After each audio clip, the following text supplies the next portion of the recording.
সকীয়াই দিব বিচাৰিছোঁ বা সোঁৱৰাই দিব বিচাৰিছোঁ। তেওঁলোকে কমিউনিষ্ট পাৰ্টীয়ে গুৱাহাটীত বয় বস্তুৰ দাম বৃদ্ধিৰ বিৰুদ্ধে প্ৰতিবাদ সাব্যস্ত কৰিছোঁ আৰু এই প্ৰতিবাদ আজি আৰম্ভ হৈছে। আৰু এই মূল্য বৃদ্ধিৰ বিৰুদ্ধে আমি সমগ্ৰ ৰাজ্যজুৰি সমগ্ৰ জিলা সদৰত আৰু মহকুমা সদৰত আমি এই কাৰ্যসূচী আমি ধাৰাবাহিকভাৱে আমি কৰি যাম। আমি এই কাৰ্যসূচীৰ জৰিয়তে আমি চৰকাৰলৈ এখন স্মাৰক পত্ৰ আনিছোঁ। এই স্মাৰক পত্ৰৰ জৰিয়তে আমি চৰকাৰক আমি দাবী জনাইছোঁ আৰু সোঁৱৰাই দিব বিচাৰিছোঁ যে আপোনালোক বিজেপি চৰকাৰে ক্ষমতালৈ অহা পূৰ্বে আপোনালোকে প্ৰতিশ্ৰুতি দিছিল জনগণক যে ক্ষমতালৈ আহিলে বয় বস্তুৰ অত্যাধিক দাম বৃদ্ধি নিয়ন্ত্ৰণ কৰিম, কিন্তু আপোনালোকে কাৰ্যক্ষেত্ৰত সম্পূৰ্ণ ওলোটা কৰিলে। আৰু সেয়েহে আমি ৰাইজে আমি আশ্চৰ্য প্ৰকাশ কৰিছোঁ আৰু আপোনালোকৰ বিৰুদ্ধে আজি প্ৰতিবাদ কৰিবলৈ আমি ওলাই আহিব লগা হৈছে। গতিকে আমি আপোনালোকক দাবী জনাইছোঁ যাতে এই বয় বস্তুৰ দাম বৃদ্ধি হোৱা যিবিলাক কাৰণ আছে এই কাৰণবিলাক শীঘ্ৰেই বন্ধ কৰক।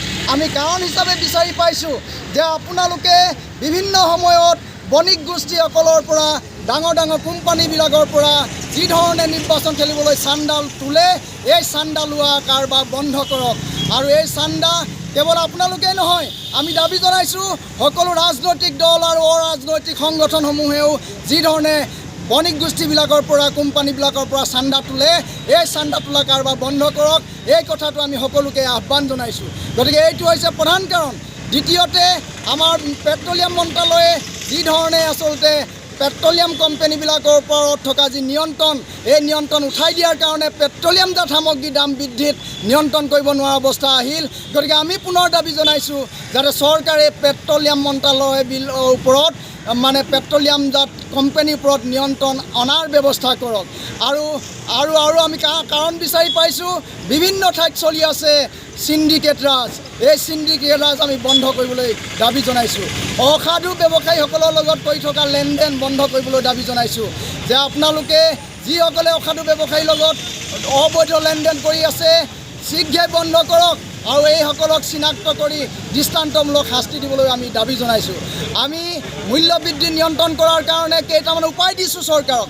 এই উপায়কেইটা আপোনালোকে ব্যৱস্থা গ্ৰহণ কৰক। এই উপায়কেইটা মানি চলক যে ৰাজহুৱা বিতৰণ ব্যৱস্থা শক্তিশালী কৰি সকলো অত্যাৱশ্যকীয় সামগ্ৰী ৰাজহুৱা বিতৰণ ব্যৱস্থাৰ জৰিয়তে যোগান ধৰক আৰু জনগণক সকাহ দিয়ক। গতিকে এইটো হৈছে প্ৰধান দাবী। যি বিদ্যুতৰ বৰ্ধিত মাচুল এই বিদ্যুতৰ বৰ্ধিত মাচুল নিয়ন্ত্ৰণ কৰক বা হ্ৰাস কৰক আৰু টুল টেক্সৰ বৰ্ধিত মাচুল হ্ৰাস কৰক, পেট্ৰল ডিজেলৰ বৰ্ধিত মাচুল হ্ৰাস কৰক। এইকেইটা হৈছে আমাৰ প্ৰধান দাবী। গতিকে এই দাবীকেইটা লৈ আমি নিৰ্মাণ সামগ্ৰীৰ ওপৰত যি বৰ্ধিত দাম বৃদ্ধি হৈছে এই বৰ্ধিত মূল্য বৃদ্ধিও হ্ৰাস কৰিবলৈ আমি দাবী জনাইছোঁ। গতিকে এইখিনি দাবী লৈ আপোনালোকৰ ওচৰলৈ আমি আহিছোঁ। চৰকাৰক আমি পুনৰবাৰ সোঁৱৰাই দিছোঁ, মনত পেলাই দিছোঁ। গতিকে এইখিনি দাবী যদি পূৰণ নকৰে তেতিয়াহ'লে আমি আৰু জংগীৰভাৱে কিন্তু গণতান্ত্ৰিক সংগ্ৰাম চলাই যাম।